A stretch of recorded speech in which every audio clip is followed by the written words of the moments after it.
Oh, I guess I can't see that. It's too small. Okay, I'm going to put the slides up on the screen for us here, and you'll be able to kind of follow along. And as we get started this evening, I do want to say this, if there's those that are listening to our podcast, we will start a new study next week, next Wednesday night. You're invited to come out in person at 7 o'clock at First Christian Church, or we'll continue to do this Zoom Bible study as well. What we're going to talk about is the passage in Isaiah chapter 53 as kind of a springboard. By his wounds we are healed. I want to talk a little bit about how the humanity of Christ kind of helps us heal in so many ways. So keep that in your prayers, and hope you'll join us next week. As of tonight, what we're going to do is we're going to finish off this study called Extra Esther. We've been taking an additional look each week at some things that are in the book of Esther.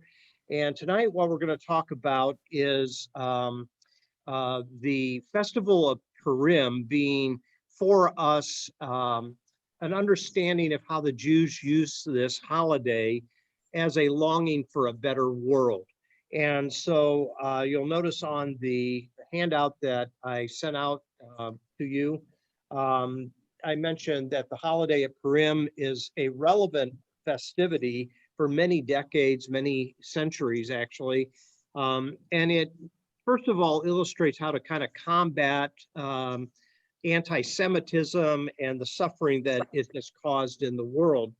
I showed you a video clip last week that Purim is very festive. It is full of merriment. It's full of drinking. It's full of costumes. In many ways, it's like carnival. But at the same time, what we find is that it goes beyond that. There's a much deeper meaning to the story. And in many ways, it kind of becomes a model for the world on how to persevere through heartache and persecution. Obviously, kind of at the bottom of the Feast of Purim is the desire to eliminate the Hamans of this world. But to do so, kind of this festival is used as a way of creating unity.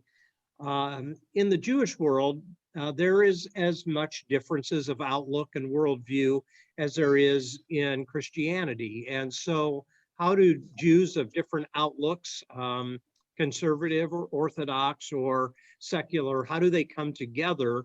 Well, the Feast of Purim, in many ways, is a way to create unity that rises above partisan politics. And with that unity brings strength to continue to overcome the obstacles that the Jewish people have had to overcome for centuries. When you think about just what's in the Bible itself, you can see that they had to overcome enslavement to Egypt. They had to overcome the oppressive regimes of Babylon, Medo-Persia, Greece, Rome in the New Testament. Of course, there are other incidents. Probably the most outstanding one that we're aware of is the resistance against Nazis and Adolf Hitler's desire to eliminate the Jews. There is still a lot of anti-Semitism in the world, and there is still a lot of conflict among Arabs and Jewish countries and people groups. So with that, it's kind of interesting that one of the first things that Mordecai does is, at the request of Esther, is to get the people to pray. And they do so for 3 days, and they fast as well.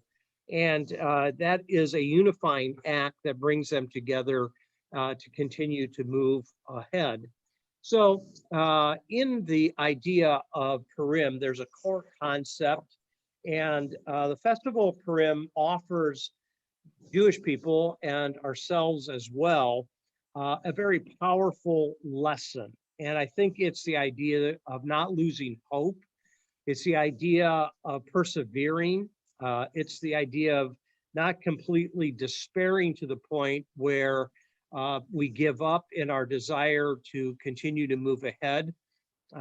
We find that at various times in the history of the world, there are dangers, there are threats, and there are persecutions against different people groups. And the Feast of Purim, in many ways, is a way to observe how the Jews got through one of the darkest moments of their history. And a core concept that is built into the Feast of Purim is the idea of justice. And you'll see on your notes there, that's a Hebrew word that is called zedekah.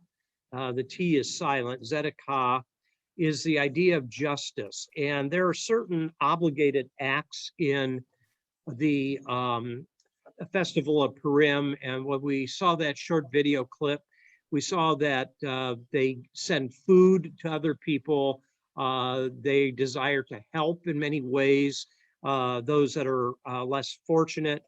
We find that in many religions around the world, there's kind of a built-in charity element to it, to reach out beyond ourselves.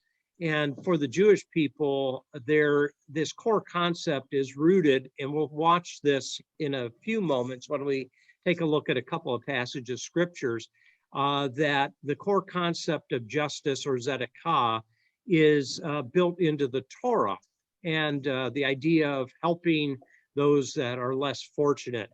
So those are a couple of the introductory thoughts that I had to the Feast of Purim. And the Feast of Purim is built around banquets or feasts. I'm going to show you something here in a moment, but before I do, I want to see if you have some questions or thoughts in general on the Feast of Purim. Is there anything that comes to mind?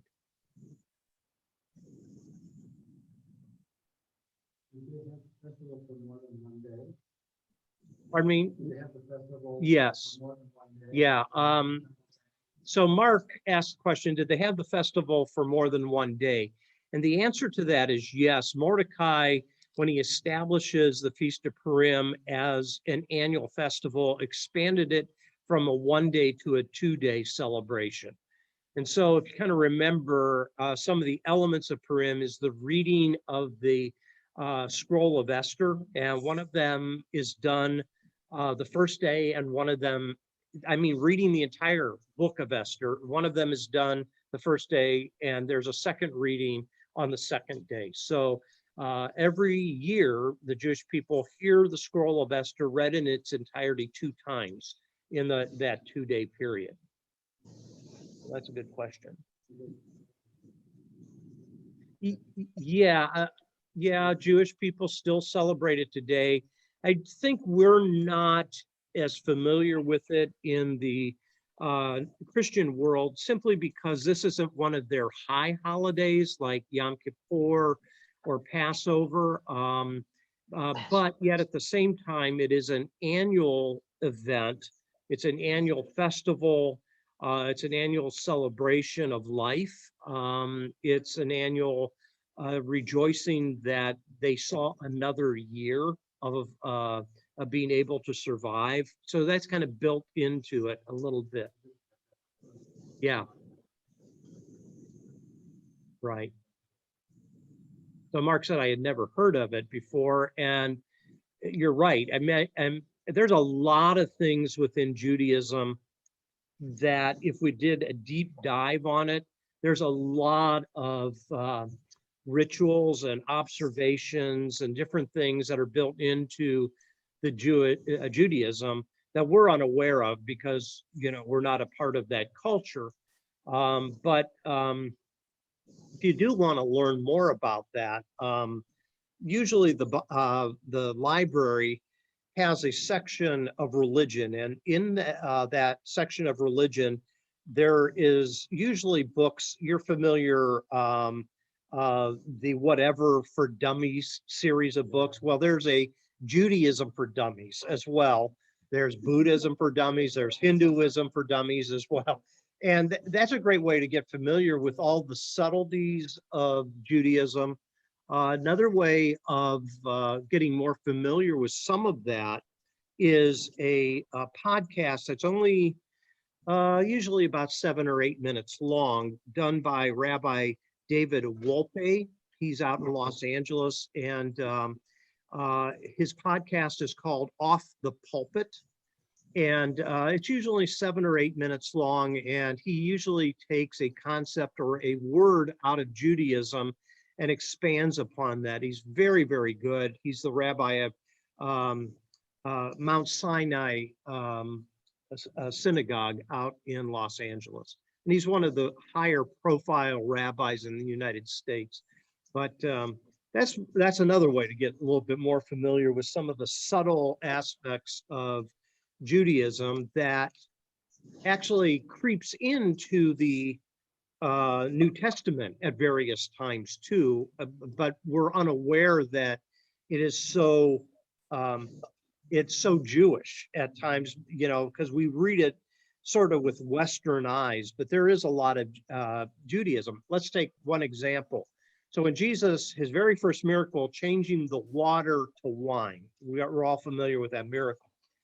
Jesus tells his disciples to get some water jars. Well, they're not just water jars.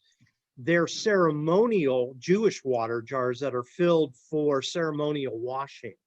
And so that type of thing is really interesting because that miracle becomes more symbolic. It's not just, hey, I'm changing water into wine to keep the reception going. In many ways, it's saying, I'm replacing Judaism with that which is better, that type of thing. So, so those type of things kind of creep its way into the New Testament as well.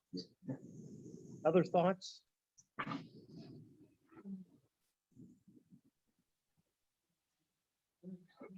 Oh, huh? Yeah. Yeah.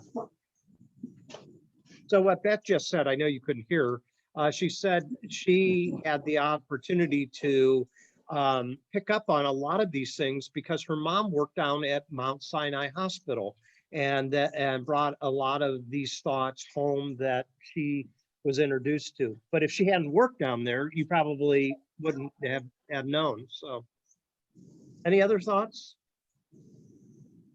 So what I want to do the rest of our time, since I'm not really centering this Bible study around Purim, but it's kind of a setup to this right here.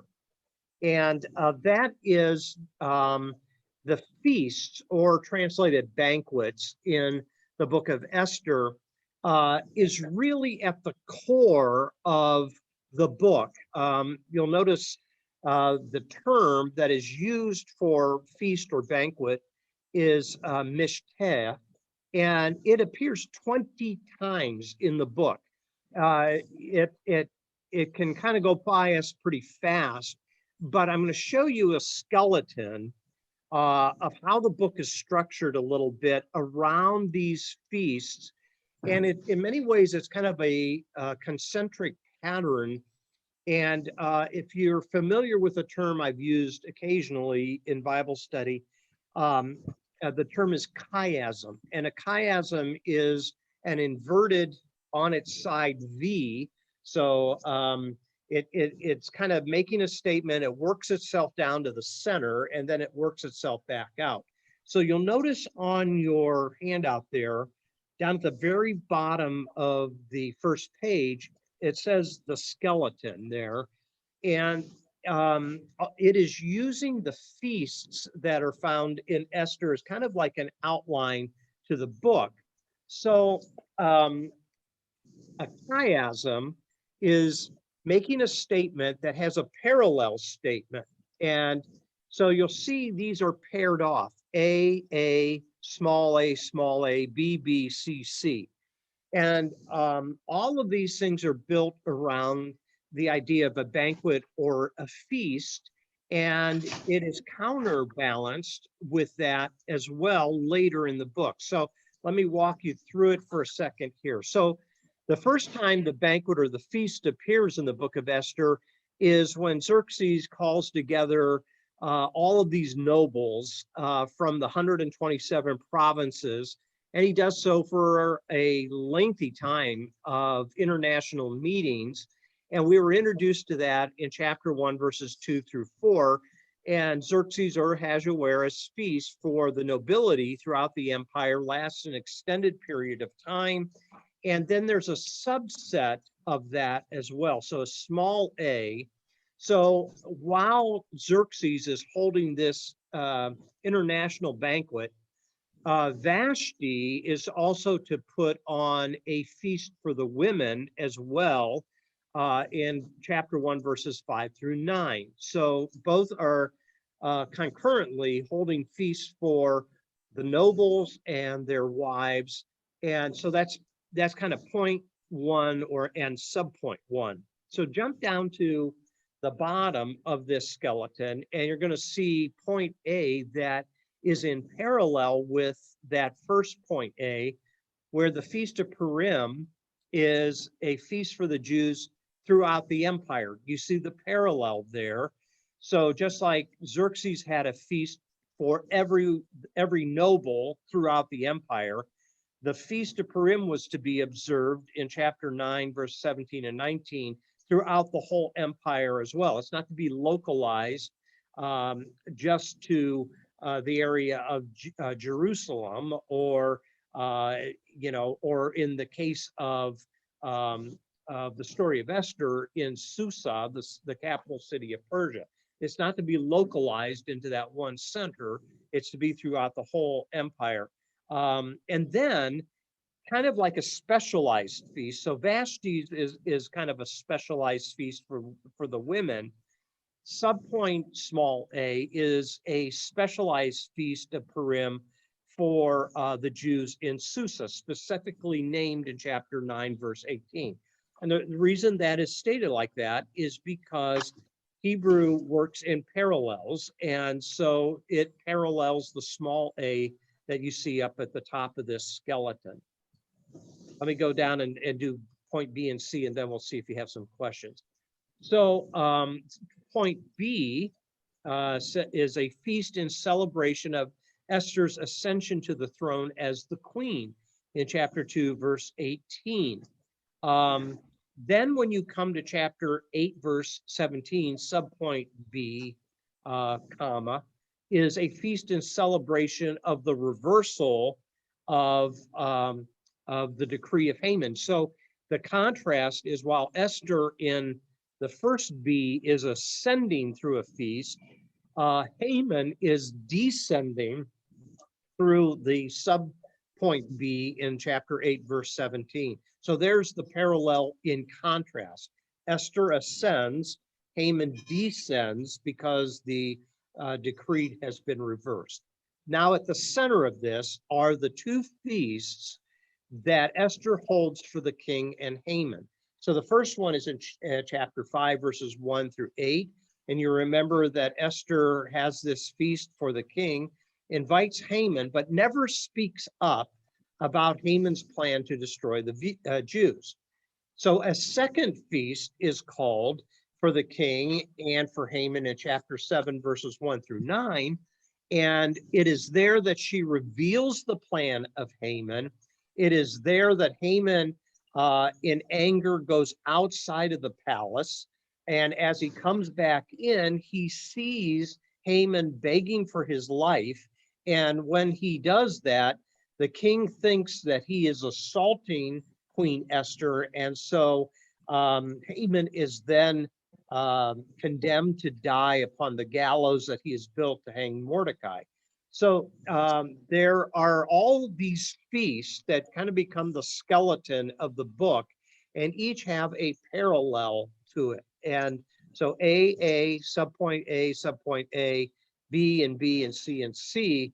And that kind of fleshes out how the narrator is using feasts to drive the story and the plot line of how the Jews are saved, and how now the Feast of Purim is a great celebration of that saving activity of this hidden God that never is named in the book, but is kind of behind the scenes.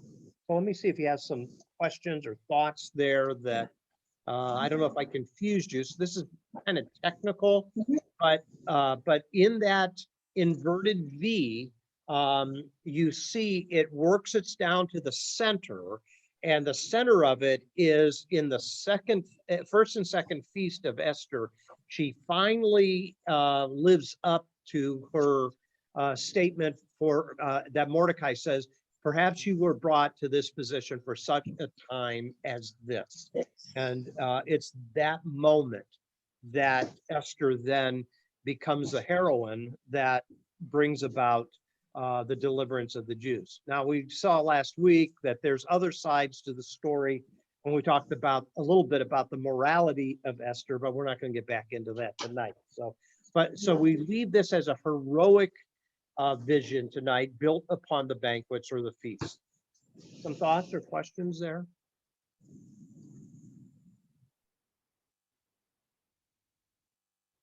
Okay, so let me talk about two things real quick. Because you have a mix both of Jewish banquets and Jewish banquets in the book. And so we need to know a little bit about both of them and what they're desiring to do. So in the Persian banquets, and I don't think this is in your notes because I ran out of space, but it's pretty easy to explain. So when the Persians held a banquet, the goal of the whole thing is pleasure and overindulgence and over drinking. And so we saw that in chapter 1, where there was so much intoxication that even King Ahasuerus becomes cloudy in his thinking when he deposes Queen Vashti off the recommendation of the nobles that are there. Well, we don't want our wives rebelling against us. You need to get rid of that queen so she doesn't set a precedence of rebellion for all the other women in the empire. So wine plays a dominant role in this, and in their love of wine, there is also the display of just beautiful ornamental oriental vessels that are used to drink the wine, things that, it's sort of like bringing out your fine china. Does anybody actually do that, or do you just keep it in the in the china cabinet? It's there, it's so beautiful, you never use it type thing. Well, for the Persians, they brought out those type of things for these banquets because it was a way of showing off wealth. It was a way of showing off prominence in society, that type of thing. So there was a lot of drinking, a lot of luxury, and then a lot of food as well. A very sumptuous affair. And it was interesting. It broke into two parts that they had names for. So if you notice here, subpoint here on the screen, it says formal banquets in the palace generally consisted of the datenon, that's kind of the dinner party of it, and the symposion, that's the drinking afterwards. So in other words, they would eat first, and then out would come all the booze, and with it comes the strippers and all that other type of thing. So this is kind of characteristic of Persian banquets. It's opulent, it's decadent, it's self-indulgent, all of those type of things. And it lends itself to gluttony and drunkenness. So that's kind of a characteristic of Persian banquets. In contrast to that, the Jewish banquet of Purim is a banquet that at first is used to manipulate King Ahasuerus. The use of the banquet, though, is for a greater purpose of spoiling the enemy's plan. And Esther's quite shrewd about that, the way she calls those banquets together to expose Haman and to get the king to reverse the decree, which ultimately, because it was a law of the Medes and the Persians type of thing, it couldn't be reversed, but it could be supplemented with a secondary decree that Mordecai wrote so that the Jews could defend themselves. So you'll see here that the use of the banquet is at the heart of Esther's purpose. But the Feast of Purim, as it grew throughout history, took on a more noble purpose. And aside from the fact that it's carnival and it's a party day, yet there is found, and I forgot to bring my Bible that has the Apocrypha in it, but you'll notice there in Second Maccabees chapter 15, verse 6, the second day of the banquet actually became known as the Day of Mordecai. And it was a way of elevating the importance of Mordecai, but it was also a way to expand, just like your question, Mark, a little bit earlier. It was a way to expand this banquet to 2 days in total. And when they did that, they did so for a very important reason. And at the core of it, in Esther chapter 9, verse 19, there's the use of a word here called manat. And it's the idea of sending portions of food to people that are less fortunate. So you can see kind of the nobility of the Feast of Purim is not just for self-indulgence, but it is also for the purpose of giving to other people as well. I'll read verse 19. Chapter 19, chapter 9, rather, verse 19. It says, "That is why rural Jews living in villages observe the 14th month of Adar as a day of joy and feasting, a day for giving presents to each other." So did you notice in verse 19, these are not people that are living in the capital of Susa. These are people that are living in small villages. And these people tended to, they live hand to mouth, basically.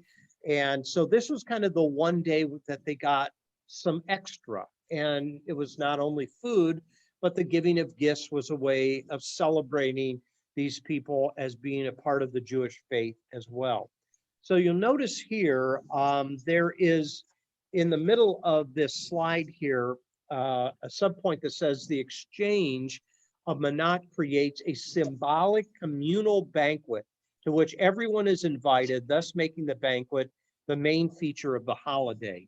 So while there's costume and revelry and drinking, the core of the banquet over time became a way of a symbolic unity and communal fellowship among the Jewish people to make sure everyone felt that they were a part of that community, even though they might not live in a capital city like Susa or other capital cities throughout the Empire of Persia as well. So I shouldn't say capital cities, but important cities in the Empire of Persia. Subpoint here, the story's ending returns to its beginning to transform the banquet motif on several different levels. From an anthropological perspective, these royal banquets reinforce, most often in the Persian realm, they reinforce social divisions, showcasing wealth and so on and so forth, whereas the Jews used it as a way of showing mutual relationship with each other. And most importantly, generosity is at the core toward the poor. It's a concern, not just for themselves, but for other people as well. So let me stop there, see if you have some thoughts. Any thoughts or comments there?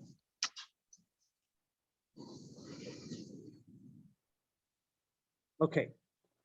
So we already talked a little bit about Tzedakah, is justice or righteousness, has this strong connotation in the Feast of Purim, but there's also this idea of to come, that should be to come olam, and it's the idea of improving the world. So I called this Bible study Purim and the Longing for a Better World, because it's kind of built into this idea of being responsible for our fellow human beings.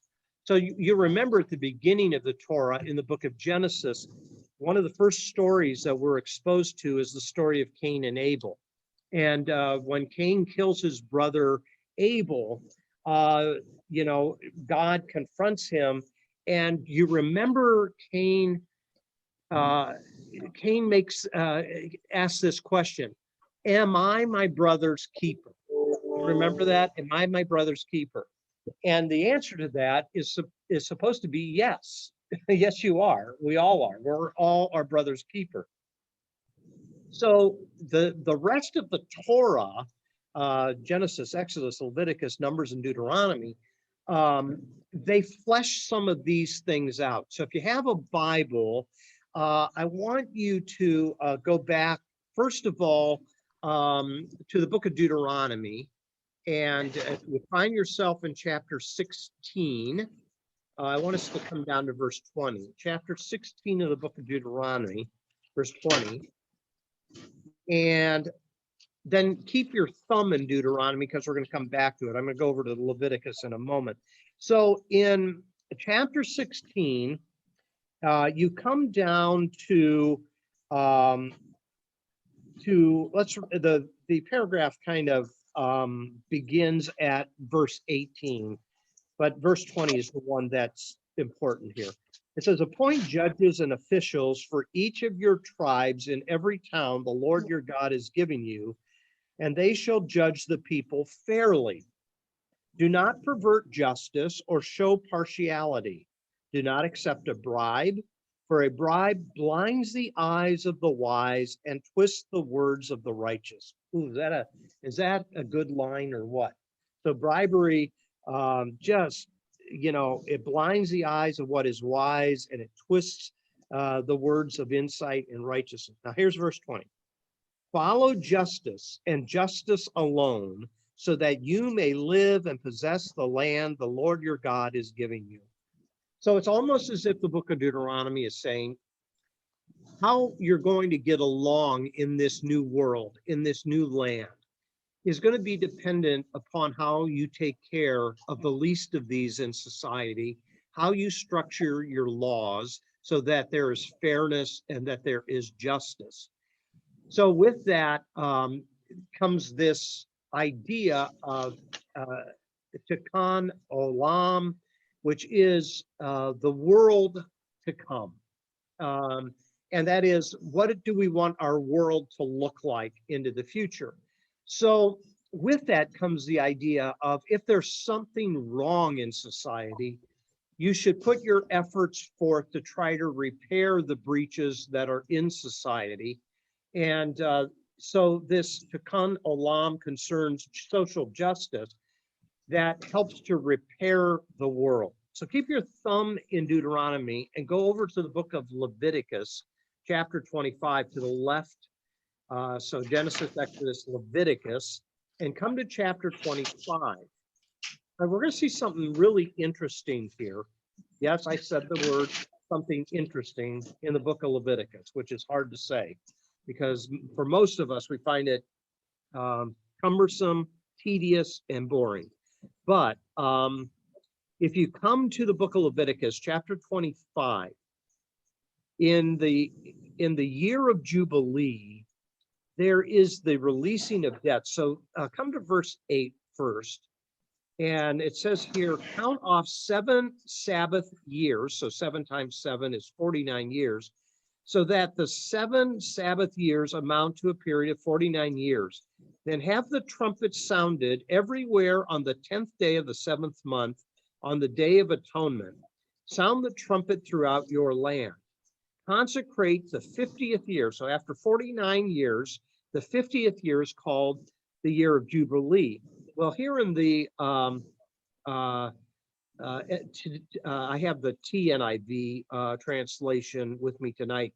It says in verse 10, consecrate the 50th year and proclaim liberty throughout the land to all its inhabitants. So the idea here is with debt, comes captivity, comes enslavement.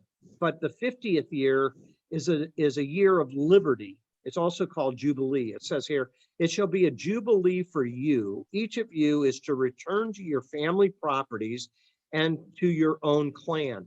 So what often would happen is when people got in debt, they sometimes had to sell off portions of their land just to survive.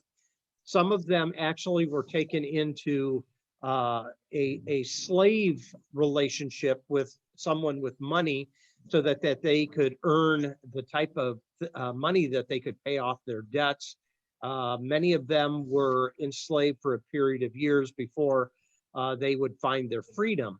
And then, but on this day, this 50th year, it was a day where all the slaves were to go back to their families, and they were to be given back their family inheritance, the family property that had been passed down from generation to generation.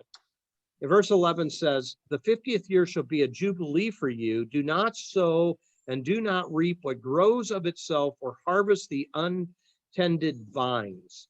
For it is jubilee and is to be holy for you. Eat only what is taken directly from the fields. In other words, leave the edges of the fields for people to be able to glean and be able to take what they need for their family.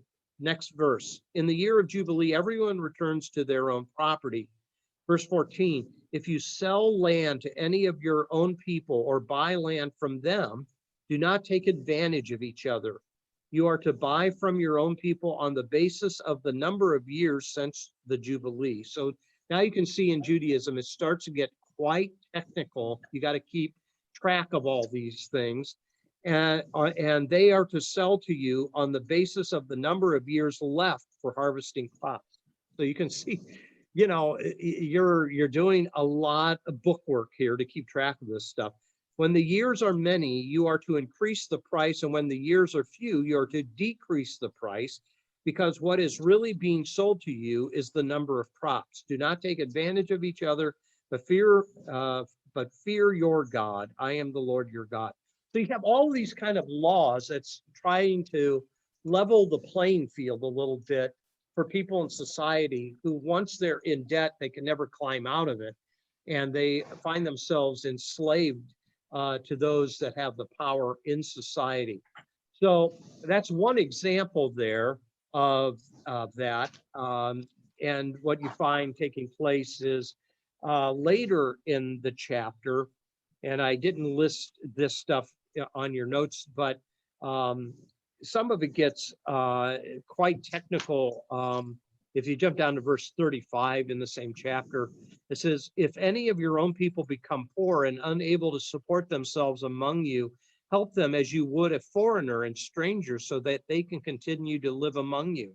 Do not take interest or any profit from them, but fear your God, so that your poor neighbors may continue to live among you. So it's this idea of we don't want you to be sold into slavery. We don't want you to have to pay off your debt in that capacity. And it's interesting here in Leviticus 25 that there's mention of foreigners as well. Verse 47, if a foreigner residing among you becomes rich, and any of your own people become poor and sell themselves to the foreigner or to a member of the foreigner's clan, they retain the right of redemption after they have sold themselves. One of their relatives may redeem them. An uncle or a cousin or any blood relative in their clan may redeem them. Or if any of them prosper, they may redeem themselves. So you see the technicalities of this is to try to keep a world in balance, so that you don't have extreme poverty in society, and there are factors that are set in place to try to assist that. So when we come back to the Feast of Purim and the idea of helping those who don't have enough, it's kind of built into the DNA of the Torah that this is your responsibility to take care of your neighbor, to watch out for them, and so forth. So go back to the book of Deuteronomy now, and then I'll finish this slide and see if you have any other questions, and then we'll look at one additional passage of scripture in the New Testament in the ministry of Jesus to end our time tonight.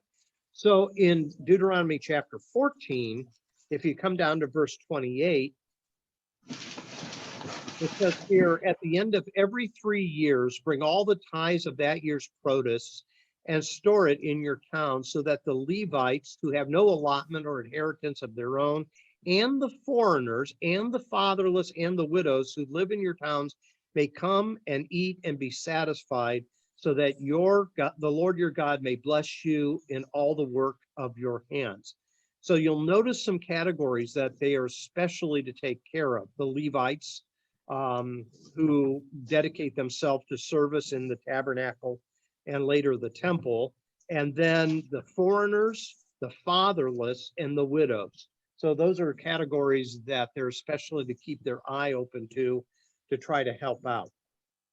Then in chapter 15, verses 1 through 18, it talks about canceling debts. Again, I'm not going to read all of this. It talks about freeing slaves. And I might say this, they're operating within their own subculture here.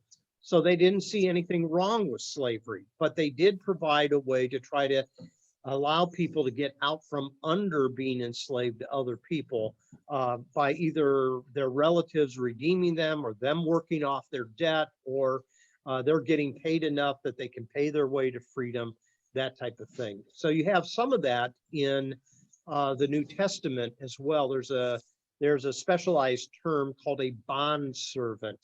Paul will call himself that in relationship to Jesus. Paul, a bondservant to Jesus, is the idea of one that is indebted to another and is in service to that family until they're freed. And sometimes masters would do that. They would free them. So last statement here, Purim extends the opportunity and the obligation to perform tzedakah, that is justice, so that they may establish tikkun olam, which is the repairing of the world. So does that make sense, or is that too technical for you? Didn't mean it to be too technical, but that's part of what Purim is trying to do, is it's trying to have this ongoing honoring and respect of the Torah that calls upon the Jewish people to take care of one another. Comments, questions?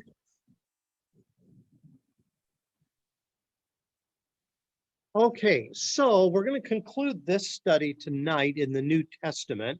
And I find it interesting that the stories of the banquets in the book of Esther finds its fulfillment also as the arc of the Old Testament continues to move to Jesus. So in the Esther story, we're confronted with a document whose narrative arc is more expansive than just the deliverance of the Jews in the day of Esther. It is an ongoing call to the Jewish people. And it is the story of the human family surviving the threats of extinction that comes by way of hatred and violence. But it is also called to a bigger banquet. And that includes all the human family, not just Jewish people. And so that's why I want you to go to Luke chapter 14. So in Luke chapter 14, Jesus himself picks up on this banquet theme. And it is in relationship to the Pharisees who are spying upon Jesus to see if he is doing anything wrong. And with that, what we find is this idea of Jesus using a very common thing that we see taking place in his day, the use of banquets and so forth, the additional observation of feasts like Passover and Purim as well. So I wonder if he has Purim in mind when he says this. Verse 1, chapter 14 of Luke. One Sabbath, when Jesus went to eat in the house of a prominent Pharisee, he was being carefully watched. There in front of him was a man suffering from abnormal swelling of his body. Jesus asked the Pharisees and experts in the law, is it lawful to heal on the Sabbath or not? But they remained silent. So taking hold of the man, he healed him and sent him on his way. And then he asked them, if one of you has a child or an ox that falls into a well on the Sabbath day, will you not immediately pull it out? And they had nothing to say. So crickets are in the background. They don't say anything. And then it says in verse 7, when he noticed how the guests picked the places of honor at the table, he told them this parable. So he speaks in a parable. And he says, when someone invites you to a wedding feast, do not take the place of honor, for a person more distinguished than you may have been invited. If so, the host who invited both of you will come and say to you, give this person your seat. Then humiliated, you will have to take the least important place. But when you are invited, take the lowest place so that when your host comes, he will say to you, friend, move up to a better place. And then you will be honored in the presence of all other guests. For all those who exalt themselves will be humbled, and those who humble themselves will be exalted. So he first gives a parable that causes them to think a little bit about the idea of trying to push to the top, trying to push to the front, trying to be seen in the spotlight. He says, don't do that. Be humble. Take the back seat. If your host sees you in the back, he's the one that's going to say, come on up to this table. But he doesn't stop there. And this is what's interesting. In verse 12, then Jesus said to his host, so he gives a parable about a wedding feast. Now he talks about another type of gathering. When you give a luncheon or dinner, do not invite your friends, your brothers or your sisters, your relatives or your rich neighbors. If you do, they may invite you back, and so you will be repaid. So that's the ongoing sense of obligation. We all know that, you know, if somebody does something for you, you want to do something back in return, that type of thing. Then he goes on, and he says this, but when you give a banquet, invite the poor, the crippled, the lame, the blind, and you will be blessed. Why? They can't pay you back. They don't have anything to pay you back.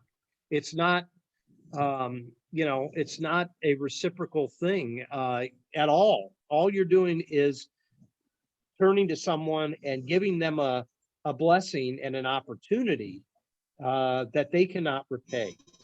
He says then, although they cannot repay you, they will be repaid at the resurrection of the righteous.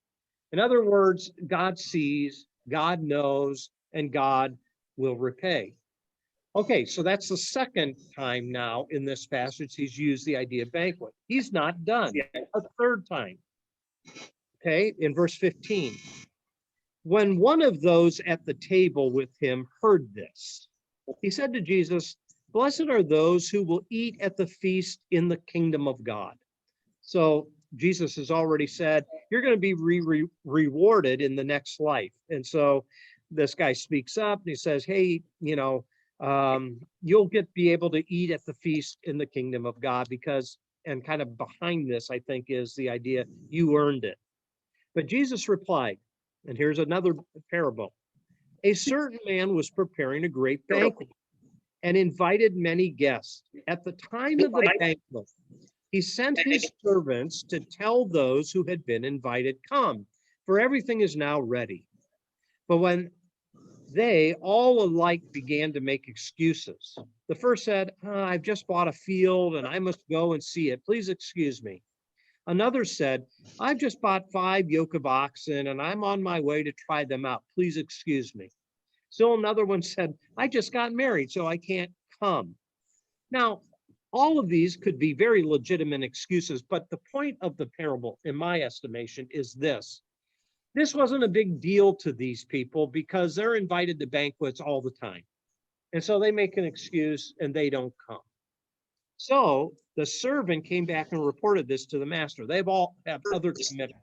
They all have other commitments. And then the owner of the house became angry and ordered his servant go out quickly into the streets and the alleys of the town and bring in the poor, the crippled, the blind, and the lame. Sir, the servant said, what you ordered has been done, but there's still more room. And then the master told his servant, go out to the roads and country lanes and compel them to come in so that my house will be full. I tell you, not one of those who were invited will get a taste of my banquet. And the idea is, well, they had other obligations. They're not going to get this opportunity. That opportunity is wasted. But those that can't repay, those that never get invited, those who get a once in a lifetime shot to come into this guy's house, they're going to take advantage of it, and he's going to expand the table. And as he expands the table, all are invited, even if they have disabilities like being crippled or lame or blind, that type of thing. And the poor in the town are as well are brought in, and they are given the opportunity to sit at the table and be a part of the community. So you see, in this passage, the idea of feast is so prominent in Jewish thinking, and it probably goes all the way back to Esther, that this becomes a teaching point for Jesus to indicate that part of the Torah's responsibility for each individual is to take care of other people who cannot help take care of you. You know, I just find it interesting that Jesus builds on this motif that we find in the book of Esther and is part of the very skeletal structure of the book. So that's all I have for tonight. And let me open it up to you, see if you have any thoughts on the book of Esther, any additional or extra Esther stuff that you might. I'm getting some background. So I don't know what that is.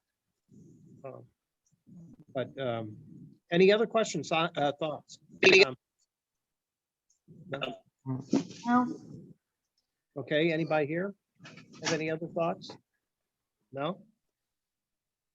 So you can see what looks like a simple story in the Old Testament is quite profound in a variety of different ways. So I hope you've enjoyed the sermon series on Sunday morning and these additional little lessons in Esther on Wednesday night. It's been interesting. Thank you. Appreciate it. All right. Thank Yes, you. thank you. All right. You're welcome. More complicated than I thought. So hope to have you out who's in town on Sunday to our Easter service, and see the rest of you online at some point. And if I don't get a chance to see you, I hope you have a happy Easter. Okay. So, right. See you Thank Sunday. you. See you Sunday. Right. Bye. Bye-bye. Bye.